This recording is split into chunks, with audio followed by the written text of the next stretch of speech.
Hello guys, this is Simarjeet Singh Chabra and you are warm welcome at my YouTube channel, The Catalyst Academy. Today we talk about one of the greatest empire of India, the Maratha Empire. आज हम बात करेंगे इस empire के emergence की, इसकी जीनत की और इसके डिक्लाइन की, और देखिए कैसे ईस्ट इंडिया कंपनी ने using the divide and rule policy इसे ऑक्यूपाई किया.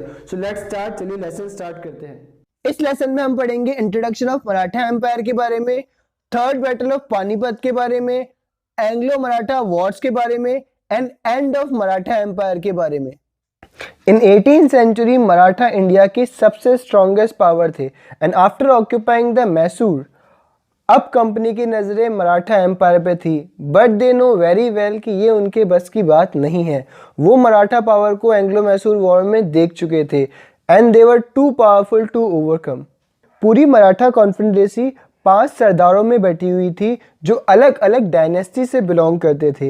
ये मराठा चीफ थे Peshwas of Pune, Scindias of Gwalior, Holkar of Indore, Gaekwad of Vadodara and Bhosale of Nagpur. Empire की हिस्ट्री को जान लेते हैं. मराठा एम्पायर की फाउंडेशन शिवाजी महाराज ने रखी थी. इस चीज़ को मैं अपने मिडेवल हिस्ट्री के लेसन में कवर करूंगा. मैं थोड़ी सी इंफॉर्मेशन आपको छत्रपति शिवाजी महाराज वो उनके सक्सेसर के बारे में दूंगा, जिससे आप मराठा एम्पायर को प्रॉपरली समझ पाएंगे. तो listen it very carefully. Shivaji Maharaj के 2 उत्तराधिकारी थे. प्लीज रिमेंबर कि मैंने बेटे नहीं कहा है. पहले थे छत्रपति शामाजी महाराज और दूसरे थे छत्रपति राजाराम. छत्रपति शामाजी महाराज के बेटे थे छत्रपति साहू जी और छत्रपति राजाराम के बेटे थे Chhatrapati Shivaji second. Shivaji second minor थे तो उनकी मदद ताराबाई उनकी रेजेंट थी. सो ये चेन कुछ इस तरह है. सबसे पहले शिवाजी महाराज छत्रपति बनते हैं, उसके बाद संभाजी छत्रपति बनते हैं, but he was killed by the Aurangzeb, और after his death Rajaram Chhatrapati बनते हैं एंड आफ्टर राजाराम उनके बेटे शिवाजी सेकंड छत्रपति बनते हैं. At the same time after Aurangzeb death Chhatrapati Sahu ji को रिहा कर दिया जाता है and Sahu ji and Shivaji second में थ्रोन के लिए एक सिविल वॉर होता है, जिसमें साहू जी की मदद करते हैं बालाजी विश्वनाथ भट्ट जो उनके पेशवा बनते हैं. As Sahu ji spend most of his time in the prison, तो उन्हें एडमिनिस्ट्रेशन की इतनी नॉलेज नहीं थी और यहीं से पेशवा जो प्रिंसिपल मिनिस्टर थे उनकी पावर में ग्रोथ हो जाती है और ये पोस्ट मराठा एम्पायर में बहुत ही इंपॉर्टेंट पोस्ट बन जाती है. बालाजी विश्वनाथ भट्ट के बाद ये पोस्ट हेरिडिटरी हो जाती है. इट मीन्स उन्हीं की फैमिली के मेंबर आगे पेशवा बनते हैं. अब हम सारे पेशवास के बारे में जानेंगे. पहले पेशवा थे बालाजी विश्वनाथ भट्ट. बालाजी विश्वनाथ भट्ट के 2 बेटे थे, Bajirao first and Chimaji Appa. Bajirao first की 2 बीबियाँ थी, Kashibai and Mastani Bai. Bajirao first and Mastani पे एक फेमस मूवी भी बनी हुई है. बाजीराव फर्स्ट एंड मस्तानी के बेटे थे शमशेर बहादुर एंड शमशेर बहादुर के बेटे थे अली बहादुर. दूसरी तरफ चिमाजी अप्पा के बेटे थे सदाशिवराव भाऊ. हमें यहाँ बाजीराव फर्स्ट एंड काशीबाई की फैमिली ट्री पे फोकस करना है. बाजीराव फर्स्ट एंड काशीबाई के 2 बेटे थे. पहले थे बालाजी बाजीराव और दूसरे थे रघुनाथ राव. बालाजी बाजीराव के 3 बेटे थे. पहले थे विश्वास राव, दूसरे थे माधव राव और तीसरे थे नारायण राव. दूसरी तरफ रघुनाथ राव के बेटे थे बालाजी बाजीराव सेकंड और नारायण राव के बेटे थे माधवराव सेकंड एंड बालाजी बाजीराव के बेटे थे नाना साहेब. नाना साहेब ने 1857 के रिवॉल्ट में कानपुर से लीड किया था. सो पहले पेशवा थे बालाजी विश्वनाथ भट्ट, उनके बाद बाजीराव फर्स्ट पेशवा बने, उनके बाद बालाजी बाजीराव पेशवा बने. इस बात का रघुनाथ राव को हमेशा मलाल था. उनके बाद माधवराव फर्स्ट पेशवा बने, उनके बाद नारायण राव पेशवा बने, उनके बाद एक शॉर्ट स्पान के लिए रघुनाथ राव पेशवा बने, उनके बाद माधवराव सेकंड पेशवा बने एंड लास्ट पेशवा थे Bajirao second.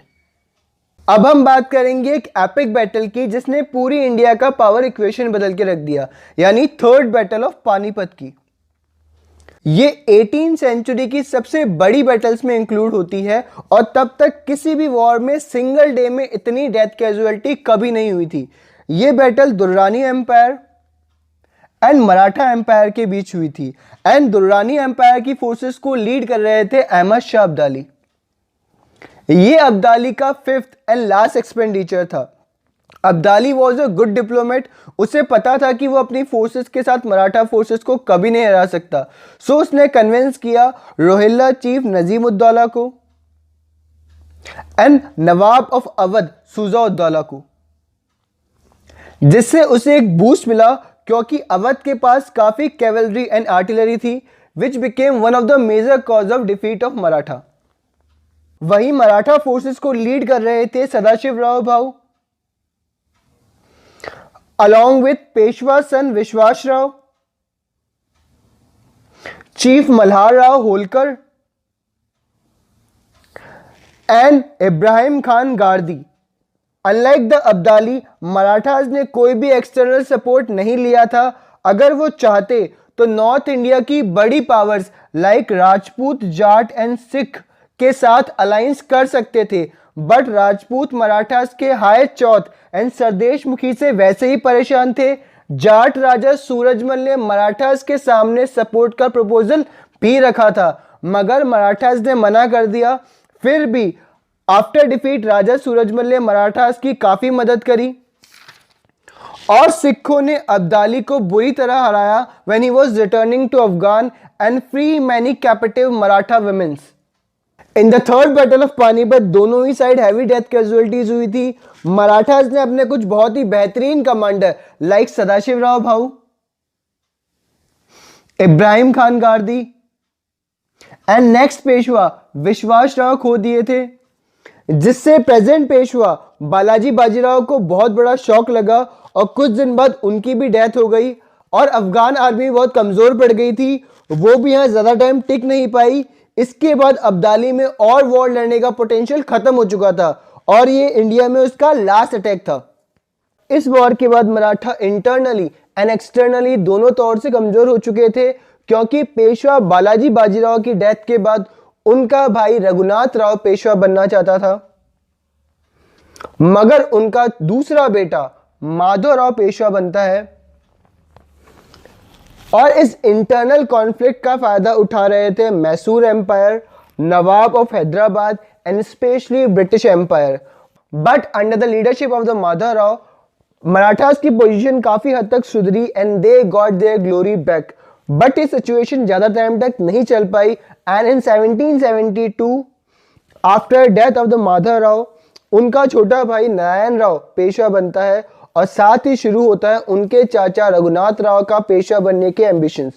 As Narayan Rao minor थे तो रघुनाथ राव को उनका रेजेंट बनाया गया, but he assassinate him in order to became Peshwa और वो थोड़े से टाइम के लिए पेशवा भी बने, but soon overthrown by the Nana Phadnavis and 11 other chiefs called 12 Bhai. After that Raghunath Rao मदद के लिए ब्रिटिश के पास गए और उनके बीच ट्रिटी ऑफ सूरत साइन हुई।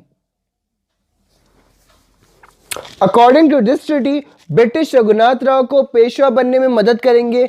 इन रिटर्न रघुनाथ राव उन्हें सलसटे एंड बेसिन नाम के 2 आइलैंड देंगे। ये दोनों आइलैंड मुंबई के पास सिचुएटेड है।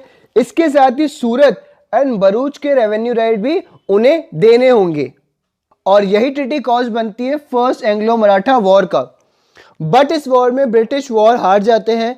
After this treaty of Salbai sign होती है, जो कि एक म्यूचुअल रेस्टिट्यूशन ट्रिटी थी कि ये दोनों एक दूसरे के इंटरनल अफेयर्स एंड टेरिटरी में इंटरफेयर नहीं करेंगे। इस तरह से ये वॉर ट्रिटी ऑफ सूरत पे शुरू होती है एंड ट्रिटी ऑफ सालभाई पे खत्म होती है। इसके बाद नारायण राव, जिन्हें रघुनाथ राव ने मरवा दिया था, के इन्फेंट सन सवाई माधवराव को पेशवा बनाया जाता है और एक influential statesman and able minister Nana Phadnavis को सवाई माधवराव का रेजेंट बनाया जाता है। इसमें कोई दो राय नहीं है कि नाना फडणवीस एक एबल एडमिनिस्ट्रेटर एंड डिप्लोमेट थे। He maintain peace for 20 years between Maratha and British, but in 1800 after his death situation change हो गई। After death of Sawai Madhavrao, Raghunath Rao, जिन्हें देश निकाला दे दिया गया था, का utterly worthless son Bajirao second Peshwa बना, जो कि मेजर कॉज था मराठा एम्पायर के डिक्लाइन का। साथ ही imperialistic ambition of Lord Wellesley and mutual conflict of Maratha chief भी मराठा डिक्लाइन का मेन कारण थे। सेकेंड एंग्लो मराठा वॉर शुरू होती है जब नए पेशवा बाजीराव सेकंड होलकर चीफ यशवंतराव के भाई को मार देते हैं and in response Yashwantrao Holkar Peshwa and Daulatrao Scindia की कंबाइंड आर्मी को हराते हैं। फगेटिव पेशवा प्रोटेक्शन के लिए ब्रिटिश को अप्रोच करते हैं और उनके बीच ट्रिटी ऑफ बेसिन साइन होती है जिसके अकॉर्डिंग अब पूना पे ब्रिटिश कंट्रोल था।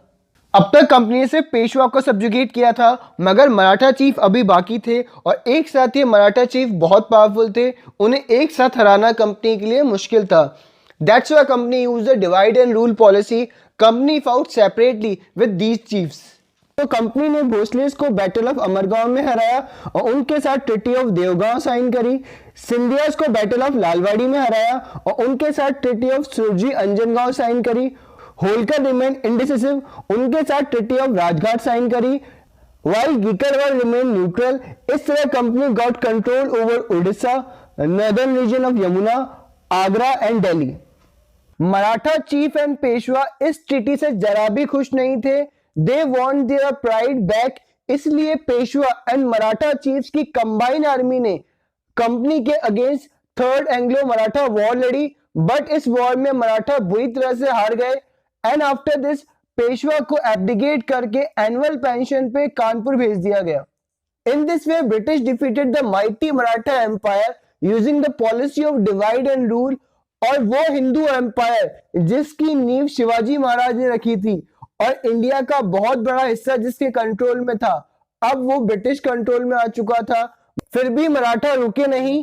1857 के रिवॉल्ट में लास्ट पेशवा बाजीराव सेकंड के बेटे नाना साहिब और उनके जनरल तात्या टोपे ने इंपॉर्टेंट रोल प्ले किया।